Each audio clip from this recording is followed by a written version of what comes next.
Hey, what's up everybody, and welcome back to News Dose. So, the backlash for The Last of Us Part 1 continues on today as PlayStation and Naughty Dog coincidentally dropped a new gameplay trailer that I'm sure they were hoping would kind of resolve some of the issues fans have had with some of the recent leaks. Well, the response to their newest video doesn't seem to be glowing by any stretch of the means, and we'll kind of dive into the reason as to why here in just a little bit. Also, one of Xbox's most iconic franchises seems to be in development right now, as some new job listings have been spotted online, so of course we'll talk about that one as well. To start things off today though, Atlas is being weird once again. Yeah, I know, surprising, right? If there's anything to know about Atlas at all, it's that they're highly talented and they make extraordinary games, but in terms of business decisions, yeah, they can certainly leave you scratching your head at times, and that's what's happening right now regarding the upcoming Persona 5 Royal release, or more specifically, the port heading over to the PlayStation 5. Now, from the trailers that we've seen so far, it doesn't necessarily seem like it's a dramatic improvement visually. Really, the big announcement was that it's coming over to the Nintendo Switch, Xbox, and PC. That's absolutely huge news. But interestingly enough, it'll also be getting a native PlayStation 5 version. But that does bring up the question, if you previously purchased Persona 5 Royal on the PlayStation 4, will you then be able to upgrade to the PlayStation 5 version in some way? Well, Atlas did respond to this question by saying this: "There are no products for purchasers of Persona 5 Royal on a PlayStation 4. We would appreciate if you bought Persona 5 Royal for PlayStation 5 when you play with the PlayStation 5. So, I mean, I guess there you have it.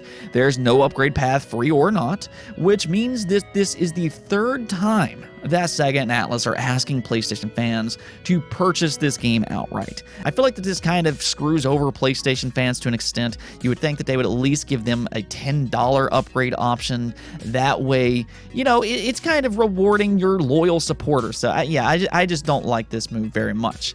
Now, it's currently unclear what the new version offers, but there will be a very real question on if this PlayStation 5 version will be worth it for PlayStation fans over the PlayStation 4 version. Now, we also got a leak to talk about today, as Jeff Grubb let it be known that Ubisoft is working on a follow-up to Immortal's Fenyx Rising. This is according to a source that claims that it's more of a spin-off based on Hawaiian Polynesian culture, which is quite interesting in my opinion. It will also continue to have a stylized art style and a god narrator, though less inspired by Breath of the Wild apparently, and it's claimed to be in pre-production and could release in 2025. So if this is all indeed correct, which he seems to be fairly confident in, it's still a little ways off. We're still talking about 3 years away, and that's if everything goes smoothly, which is always a big question anymore. But I mean, if you enjoyed the first game, just knowing that a new entry is in development is certainly good news. In my opinion, Fenyx Rising is actually one of Ubisoft's best games, and I personally think that it was vastly overlooked. I thought it was fun myself, it was humorous, I really enjoyed the god narrators and just the overall story, and it did take clear inspiration from Breath of the Wild, but it also incorporated some of its own mechanics that kind of separated itself as well. Still though, it seemed like this game only had a moderate amount of success, and some people were just kind of passing on it solely based on its art style, so there was never a guarantee that this game was going to get a follow-up. So I'm glad to hear this leak here that claims that they will get that second crack at this franchise, even if it's just a rumor for the time being. But I do hope we see Ubisoft give this game another try, and maybe the second game will be able to capitalize on some of its ideas and make it even better, even if less inspired by, again, Zelda Breath of the Wild. Let's go and talk about Xbox though, as a new job listing popped up revealing that the Coalition might be working on a new Gears of War game after all. Now, you might think, well, no duh, that's not surprising at all, especially considering the end of Gears 5. It did end on a bit of a cliffhanger, so it's probably inevitable that Gears 6 will come at some point. This is also one of Xbox's most iconic franchises, and Microsoft actually acquired the IP, so they do have a real stake in this franchise. But there's something rather interesting happening over at the Coalition right now. See, why it's notable that they're working on a new Gears of War game is because last year, one of their level designers posted on LinkedIn that they're working on a new IP. So at one point, there was a question on whether or not the Coalition's next game was actually going to be Gears of War related. Maybe they're taking a bit of a break on a franchise while they instead work on this new IP. However, thanks to this new job listing, it now looks like Gears of War is on the table as well. In fact, I'd even say that it seemingly confirms a new Gears of War game.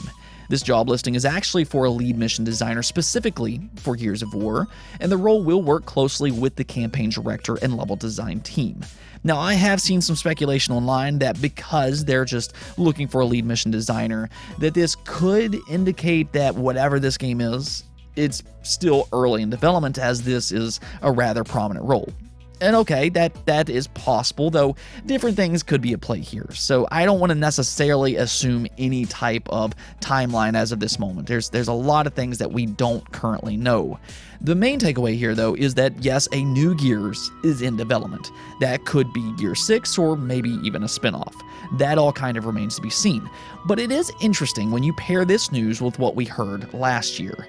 It is starting to sound like the Coalition indeed might actually be working on multiple games, and that is very exciting. I mean, this is a very talented studio, and they're some of the best when it comes to Unreal Engine.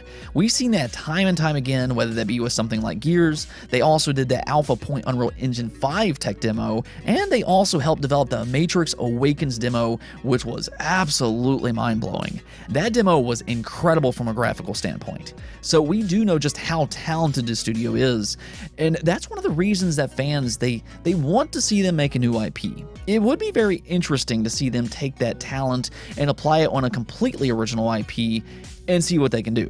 When they were originally formed as Black Tusk Studios, they were working on Shanghai Heist, so they did have aspirations in a new IP before Xbox acquired Gears of War.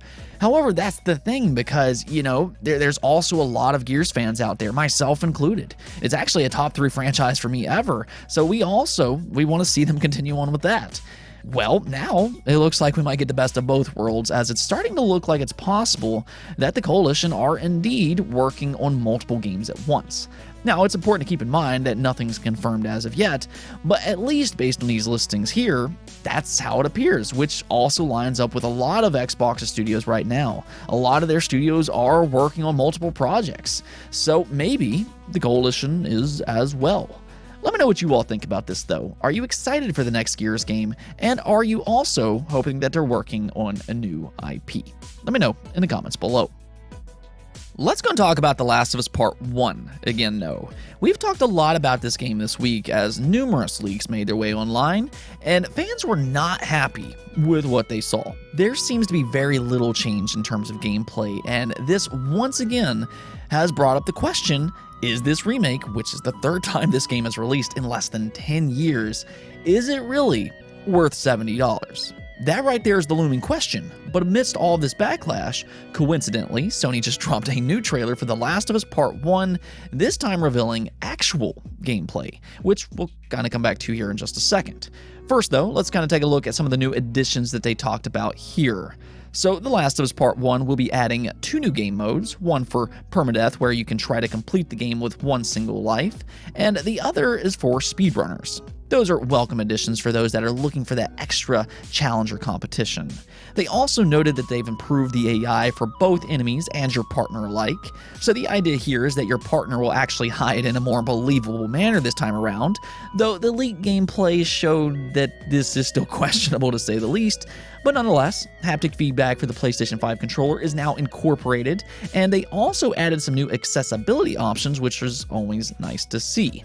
The biggest focus, though, was very clear, and that's with its audio and with its visuals. The animations specifically, I think, look really good, and it fits more in line with modern games and having those very expressive facial animations. It does seem like they put a lot of work there, which, I mean, this game has outstanding acting, and I think with this single improvement here, that will be where this game is the absolute definitive experience for The Last of Us.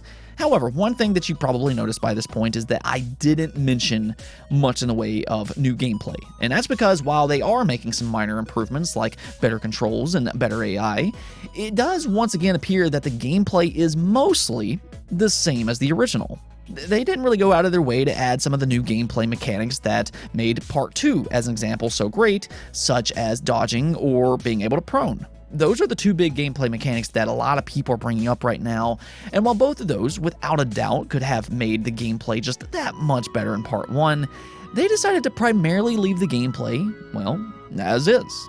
And that right there that's a disappointment. And fans are absolutely letting that be known. In fact, the video that they dropped yesterday is filled with comments claiming that the $70 price tag is just too much. Several of the top comments are all very similar, many of which say that they like the original game, but the price is just too high. It's even been revealed, thanks to an app that actually shows likes and dislikes on YouTube, that the video itself has an alarmingly high dislike ratio with 63% positive votes and 37% negative. So that's not a good ratio right there, with 47,000 people disliking it. So yes, the backlash, it's continuing for The Last of Us Part 1. I think that they released this video just kind of thinking that it's going to calm people down, but it just doesn't really seem like it has completely, and I think fans are justified to speak out on this. I know that there are certain people out there that will just kind of defend these billion-dollar corporations regardless of what they do. You know, there's definitely people out there like that. But us as fans, I think that we need to speak out when it feels like they're taking advantage of us. I mean, if you take a look at something like The Last of Us Part 1, I mean, yes, it's going to be a good game. That was never up for debate. But the pricing of $70 is just not going to sit well with a lot of people out there. I mean, there was already a question on whether or not this game even needed a remake in the first place, as the PlayStation 4 version can still be played on the PlayStation 5 through backwards compatibility. And, well, it still holds up well to this day. So with that in mind, the $70 price tag, again, it's just not going to sit well with some fans out there. And honestly, I feel like if they just offered this game for $50, there would have been no controversy whatsoever, and a lot of people would have went out and bought this game. But here we are. Sony, they're trying their hardest to get $70 for a game that's released 3 times in less than 10 years. And we'll see how it performs when it releases. It could actually perform very well, but I also wouldn't necessarily be surprised if we see this game go and sell in just a few short months after release. I think for a lot of people, that might actually be the best direction to take and just kind of wait for it to go on sell. Now, we did also get an update for Teenage Mutant Ninja Turtles: The Cowabunga collection. Of course, just last month we got Shredder's Revenge, which, by the way, is an absolutely excellent game. But now, Konami's also set to release this rather massive collection that includes 13 games later this year. It actually looks like a really good collection. I'll go ahead and include a list on screen here, but we did get an update on this collection, as not only did they give us a new gameplay trailer, but also they revealed its official release date. It is now set to release on August 30th for PlayStation, Xbox, Nintendo, and PC. So if you're still craving some more Teenage Mutant Ninja Turtles, mark your calendars for next month, again on August 30th. This really does look like a great collection, and as a bit of a bonus, this release will also have a physical edition. Let's go take a look at the poll of the day, though, where I asked you all, based on what you've seen so far, would you be willing to pay $70 for The Last of Us Part 1? Of course, we talked a lot about this earlier, but I wanted to know what you all thought. And as you can see here, most of you all, the vast majority of you all said no. As you can see, only 5% of you said yes, while 88% of you said no. Now, 5% of you all are still undecided, and that's fair. We'll see how all that plays out. But yes, this just kind of continues that backlash that we've been talking so much about. A lot of people are just not happy with the pricing of this game. And I think given the context of this game specifically, with it not being all that old, the backlash does have some merit to it. I think that fans have the right to speak out on what they feel is an unfair price. Though I will say that I think Santiano B in the comments brought up a good point. So Santiano says that I absolutely love this ratio. If this is an indication of how sales will go, it would be a big win for consumers, but I doubt it. And I thought that was a good point to bring up because, you know, right now this controversy is just kind of confined to the internet. It could actually perform very well at $70. We have no idea. And if it does perform very well at $70, well, it pretty much justifies what Sony's doing, and that they can make these remakes that are not all that old and doesn't have to necessarily make any big changes to the gameplay or anything like that, and then charge you $70. If it does well, it kind of reassures that they could do more of that in the future, not just Sony, but all publishers.